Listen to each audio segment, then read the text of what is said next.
our people hope that hosting this big meeting in Samoa will give, the delegations and people around the world coming here, a chance to see the impacts on our people, on our livelihoods mostly, and just to know that this is what we're going through. This is basically the reality Samoa's living in. And it's a whole process. Culturally, it's a whole process.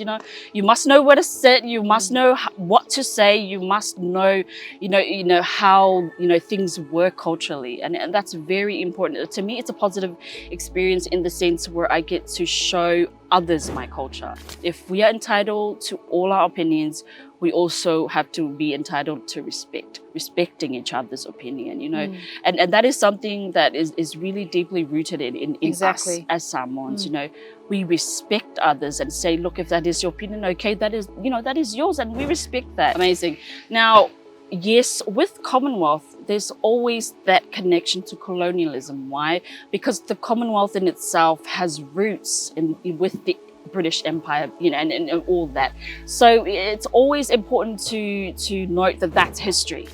In my perspective, that is the history. But right now, we also have to understand that we, Samoans, and myself as well, we are living in an independent and free nation. That is something I want to reiterate, in my perspective of this situation and the criticism.